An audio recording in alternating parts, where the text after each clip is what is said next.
Alright, what's up guys? So, just wanted to make a quick video about the pros and cons of methadone. I've been on methadone for like almost 2 years now, and I'm in the process of tapering right now. And I heard a lot of things when before I decided to get on methadone, a lot of people told me, oh, don't get on it, don't even try it, blah, blah, this is what happened when I tried it. And I heard a lot of people say a lot of good things about it too, so I just wanted to clear things up. So I'll start with the pros.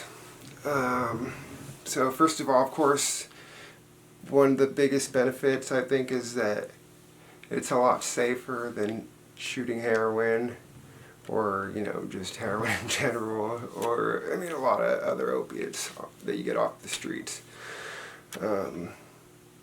One of the biggest fears of having family or friends that do heroin is that they'll get a bad bag and it'll be cut with fentanyl and they'll just OD.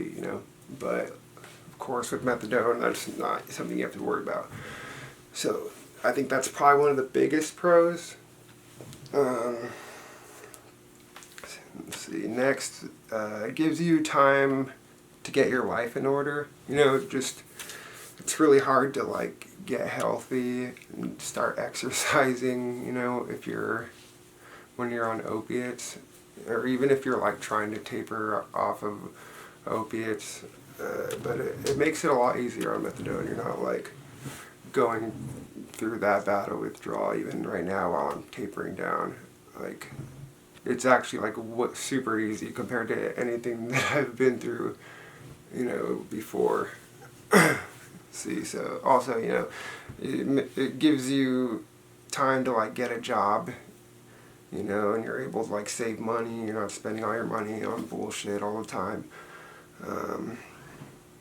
Let's see. Also, it helps you just break a lot of bad habits that you have, whether it's just using, but also, it helps you break habits of hanging out with bad people, or stealing, or just the habits of lying all the time, or lying to yourself, and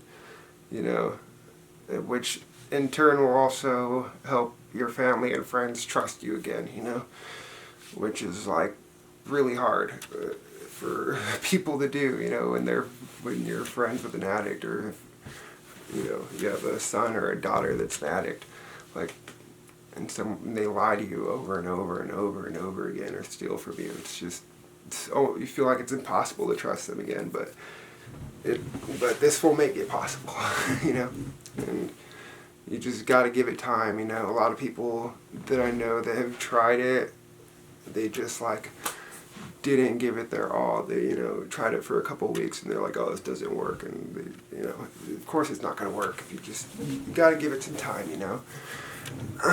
Let's see. So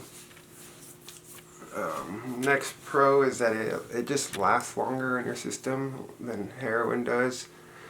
You could go a full 24 hours without feeling withdrawals. When I wake up, I'll start to feel withdrawals, but nothing like heroin withdrawal. It's very minor. I could go 36 hours before I start to feel really bad.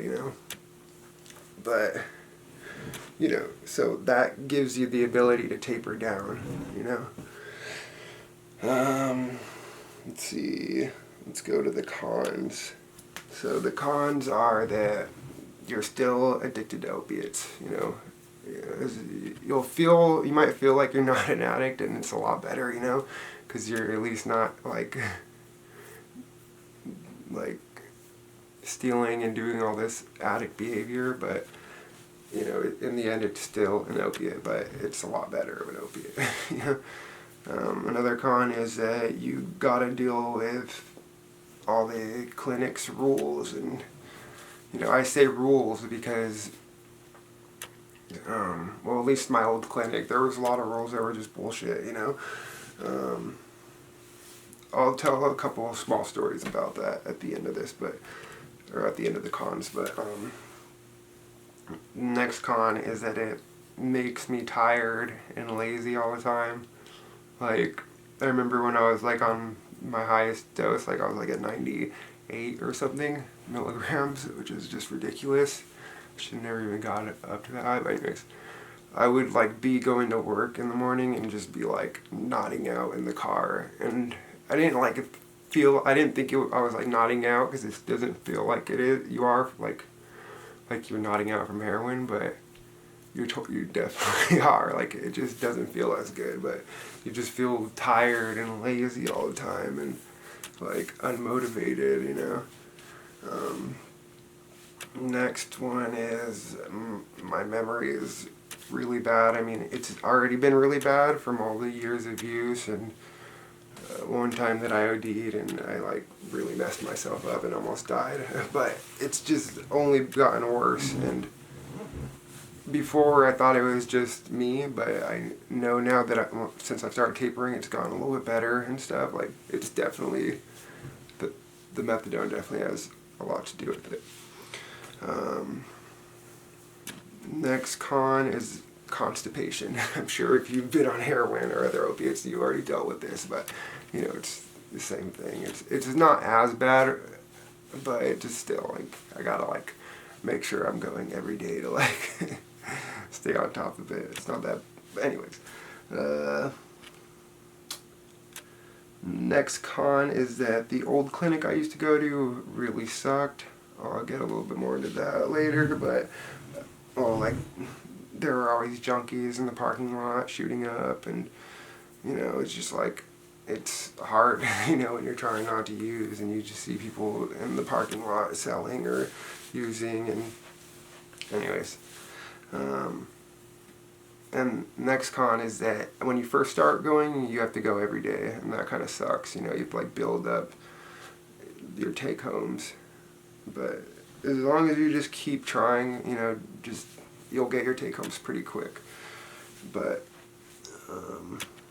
the next one is important. So it took forever for me to get a good counselor, and just make sure you try to get a really good counselor, because this could help you a lot in a lot of different ways. Like my counselor, she spoke up for me a lot of times when the place was just giving me shit about, okay, like I'm about to tell the story right now, but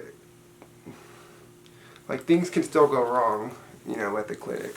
The people that work there, they're just people, you know, and some of them are assholes, and there's still going to be times that you get sick, or you know you lose a bottle and they're just being dicks about it. So like there's this story I got these 2 times I'm going to tell you about that just really sucked, you know. The first time is like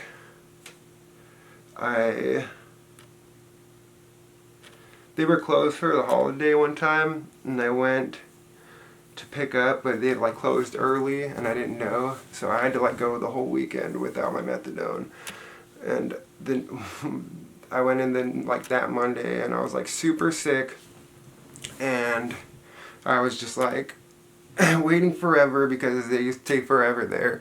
And when I got there, I took my dose, and I like told her like, can I just stay here for a second, because I think I might throw this up. I'm like really sick. And she's like, no, you can't. Like, get out. I was just like, all right, whatever. So I left, and I got in my car, and then as soon as I started going, I just threw it up everywhere, and I was like, fuck. So I went back in, I told them, they were like, well, like, too bad. I was like, are you serious? Like, so I was just like so sick, you know, like in full withdrawal. I was in a really high dose at that time too. So basically I had to go relapse, and you know, shit like that sucks when you're like just, it really puts you back in the mindset where you're like, you feel like you're just a drug addict again who's like dependent on these dealers, you know. It sucks. But this last incident that I had was just very recent, just like last week or two weeks ago or something. And I had some teeth pulled, and I was on some antibiotics, and fuck, it just had like a bad reaction, and it put me in like full withdrawal so like I don't know what it did, but it just made my methadone not work, and I was in full withdrawal, throwing up everywhere, shitting myself, you know, the whole deal. And Oh my god. It sucked. But I had like a couple more doses. I had like 3, 4 more doses, something, till I had to go in. So what I did was I was dying so bad that I just took like a whole dose, and I was so sick that I just threw it up like immediately. And then I was like, fuck, but it did kind of make me feel better because I just like threw up, and I was able to fall asleep for like an hour and woke up just crazy sweating. And then I felt like, oh, maybe I can take another one now. But I was like contemplating because I'm like, I don't want to be 2 bottles down and then the clinic's going to be a dick and not give me more. But so I just sipped it, like little tiny sips. And I actually like got through it. I barely, just enough to not keep throwing it up. And then, so then I was like down like 2 bottles, so for the rest of the week I just had to like fucking, drink my dose but save like the tiniest bit that I can. And then at the end of the week I just added all those together and had like half a dose, almost a full dose or something.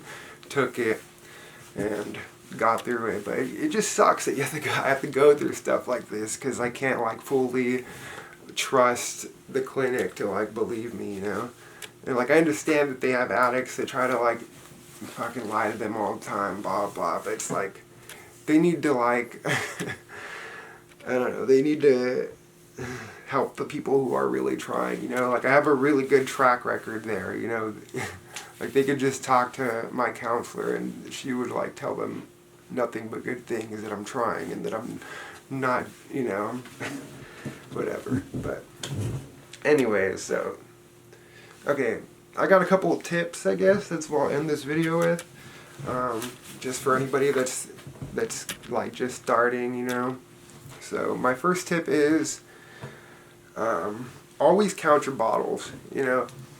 These people that work there, I don't want to talk bad about them, they're just people though. Like they're just people, people make mistakes, and like just, okay, because I've had like bottles that have spilt a little bit because they didn't seal them properly, and like I go and I tell them that, and they of course just get mad because they think I'm just a druggie and blaming them because I want more. But so just to make the whole thing easier, from now on I just check all my bottles when I leave, make sure they're all sealed, make sure that, the bottle is good and not like open, and, So the next one is make sure you go to the clinic in a good area, because it was like, the first clinic I went to and the second clinic I went to, it's like night and day. Like seriously, the first clinic would have junkies shooting up in the parking lot, like people selling me drugs in the parking lot. Like it would take hours to get my dose, like just ridiculous, dude. Like, but the second clinic I went to, I haven't had a problem at all. Like I go there like once every 2 weeks and just like in and out, like piss test, in and out, like super quick.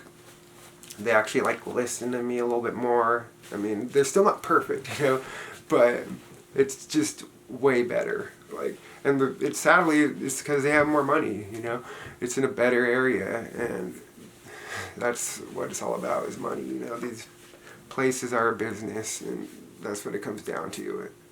And I don't like to like talk all bad about them like some people, like, but it is a business, and there's some people that work at this business that really care, and some that really don't give a shit. So, just make sure you go to the best clinic that you can, because it really, really does make a difference. And like these better clinics are going to have the people that care, And the ones that are bad, they're going to have people that don't care. They just want to, like, that's why my counselor switched to the other clinic. That's why I switched, because she switched. And I'm so glad she did, because I didn't have any idea. Like, it was so much better. But anyways, next tip is to to be nice to workers, even though they might be total assholes sometimes, or like treat you like you're just a piece of shit addict. Like, just try to be nice to them, because they could make your life a living hell. Like, just, you know, they're just people too. Maybe they don't understand, and, you know, just try to be as nice as possible. It's just going to make your time there easier. And the last tip I have is to make sure you get a good counselor, like the one I found. I'm so lucky I got her, because I didn't even choose her. I just happened to get her after I had some shitty ones. And like, while I was in the program at first, I didn't care, and that's why I kept getting different counselors, because I just didn't go to my meetings, and I was like kind of relapsing here and there. And then I got her, and she like actually did help me a lot. And so one of my biggest tips would be to like take the time to get a good counselor. If you don't like your counselor, try another one, and just keep doing that. Like, seriously, it'll make a huge difference. I can't even imagine how much she's helped me, and not just like in my counseling, but like these people who work there, they won't listen to you sometimes because you're just an addict, you're just someone, you know. But if you can talk to your counselor, maybe then they can talk to them. Like, it can really help a lot. Like, my counselor has helped me do so much, just, you know, little things or big things, you know. Like, that's why I have 13 take-homes now, is because of her, you know. But anyways, I hope that people got something out of this video. If you have some questions, leave a comment. Yeah.